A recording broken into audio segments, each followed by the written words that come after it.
Hi, and welcome to another edition of Todd Talk, where we take teaching theory and turn it into teaching practice. The topic for this Todd Talk is going to be the idea of organized chaos.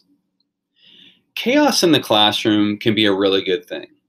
Chaos means that kids are letting ideas flow, they're being creative, they're being inventive, they're thinking outside of the box. So this chaos usually produces better products, better learning, better student engagement. And so, but your chaos does need to be somewhat organized. Now, there are extremes to this organization. When I first started out teaching, classroom management was one of those things that any new teacher had struggles with. So I was very organized in my classroom. Students had assigned seats. They had to sit in the same seats in the same place every day. And then it was me, in front of the class, talking at them most of the times while they sat passively in their seats. And what I found after a few years is that this was not the best way for students to learn. For students to learn, they need to be engaged, they need to participate in what is going on, they need to be a part of the learning process. And so I started using a lot of project-based learning in my classroom. And in using this project-based learning, I had to embrace the idea of organized chaos, that students were going to be working on different things at different times, they were going to have different products, they were going to have different ideas, and I needed to give them the space in order to do those things. So what I'm going to be talking about are 5 strategies that you can use in your classroom to organize this chaos, to make sure that students are getting the best out of what they're doing, but at the same time giving them the freedom to explore and to try some really amazing things. So the first aspect of an organized chaos is you do have to have a structure. It can be a very loose structure, but this structure is what is going to kind of be the focal point of when students are working. They have this structure still to go by, even though they might be going a lot of different pathways and trying a lot of different things and hitting a lot of different dead ends. There is a structure that they're using. So in my science classroom, I would lay out all 6 units for the year, and under each unit there were learning objectives that students had to show me mastery of in order to prove that they had learned that particular unit. And so there were aspects of that they had to have. So they had to have a research aspect. So they had to make sure that they were doing sound research and research that was, that showed that they had learned, or that proved that whatever it is that they were trying to prove in that learning objective. So there was a research aspect to it. There was also a product aspect. So they had to create a product, and the product was usually a choice. I had a menu board, and they had the choice to create a product as long as it showed mastery. So they just had to make sure that those learning objectives were covered by whatever product that they chose. And then eventually they had to have this checked over by someone else other than myself. So whether it's running it by another student or a parent or another teacher or a mentor.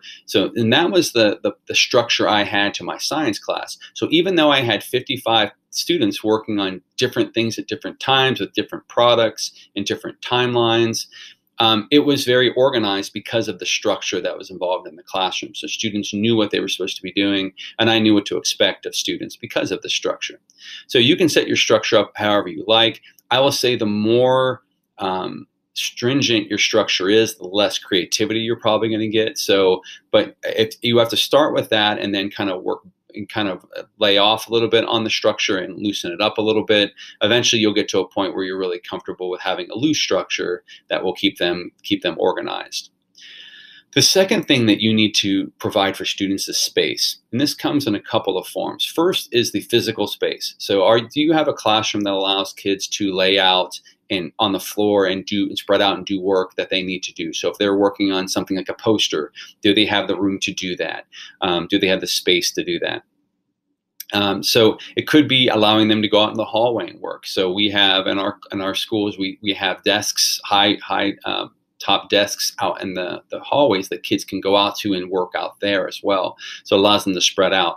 One year I was teaching, I had the luxury of having an empty classroom across the hallway from me. And so I asked the principal if it was okay if I used this classroom to split my class into 2, and then it gave them more freedom and more room to work. And then I would navigate between the 2 classrooms and manage that way. The second type of space I'm talking about is the mental space. So students need to be reassured that you are not micromanaging them, that you are not constantly on them or checking on them all the time. Because if you do that, it doesn't allow them the freedom to try things. It doesn't allow them the room to be creative. And so giving them mental space means that you are not checking on them every 5 seconds, but maybe you say in 3 days, we're going to have a meeting or a conference and we'll talk about this. And so they know that in 3 days they have to get their work done because that's when the conference is going to happen. And so giving them the mental space in order to work is going to be really important in establishing the culture in your classroom to allow them to create really interesting products. The third strategy I'm going to talk about is the idea of resources. So my students were creating a lot of different inventive products, and so I needed to make sure I gave them tools in order to do that. So for example, when I had students do research, I had to make sure that I provided laptops that had internet access to them, because that's what we had. We had a laptop cart that had to be signed out. In today's day and age of one-to-one devices, a lot of schools, not all schools, but a lot of schools have, every student has a device that's provided by the district. And if not, then you need to make sure that you sign out your computer lab, or if you have a laptop or iPad card, that you're signing those things out. But students have access to these resources that they may need to learn about what they need to learn about. It can also be tools such as markers and pens and rulers, and providing paper and providing glue and different things like that. So we had a community office supply closet, and it was actually these little bins that I had in my classroom, and kids could go up and get a pencil when they needed one, or they could get markers if they were going to be doing something that involved coloring, or they could get scissors if they had to cut something. So and they didn't have to ask to get these things. The culture that was created in the classroom is that you just got up and got whatever you needed at any given time.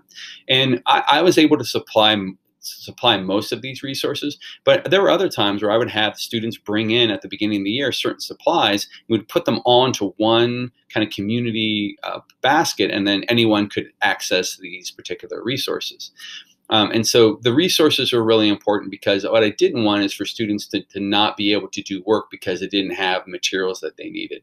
Now, what this did not involve is it did not involve me buying a lot of like trifolds if they needed a trifold, or poster board, or if they needed clay because they wanted to create some structure. Those things I would require the students to bring in themselves, but I would provide the tools that they could use to do basic work when it came to their particular project. The fourth thing that I often provided for students were reminders, and this came in 3 different forms. So the first that you see here is I usually provided students with a calendar. Sometimes it was a calendar that I had filled out. Sometimes it was a calendar I had them fill out. But this calendar was used to organize them and to make sure that they were on task and that they were pacing themselves. Because when you give students a long-term project, it can be a little chaotic with the time management. So having this calendar kind of gave them an idea of where they should be.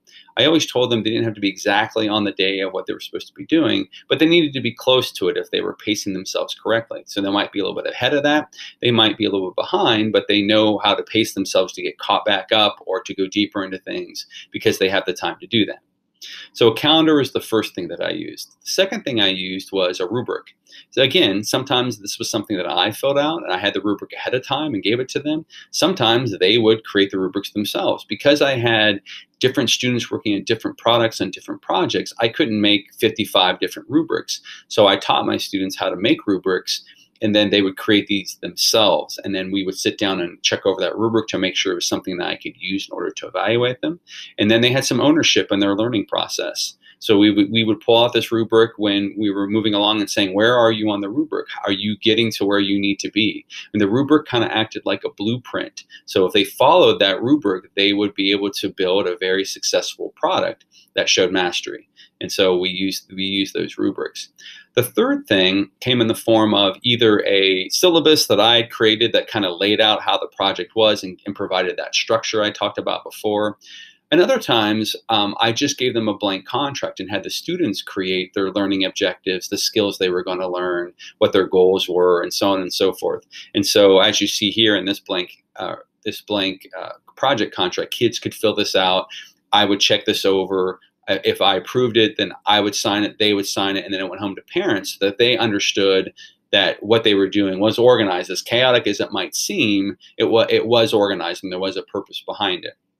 So these reminders could often be used when students were getting off task or to just to make sure that they were where they needed to be in order to be successful in what they were working on.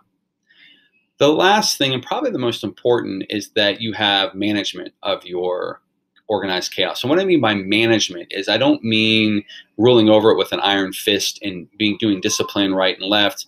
What I mean is just being aware of what is going on through observations, looking at student body language, having conversations with students about how things are going.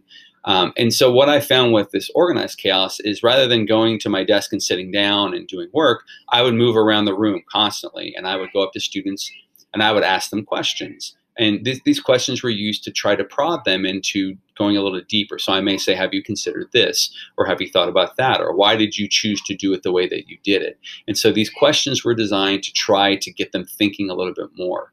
And so what I found was I had much richer products as a result because, I was kind of pushing them to go to that next level through these conversations. And the management, it does involve, making sure that if students get into trouble, that you're there to help them, but at the same time, giving them a little room in order to solve those problems themselves. It's very important that they're able to problem solve. And so if a student was working in a group with another student and they weren't getting along, I would give them some time to try to hash that out themselves before I would step in and then kind of, try to solve the problem myself. But I always wanted to give students the room in order to do that. So I managed that. So those are five, strategies that you can use in your classroom in order to organize chaos.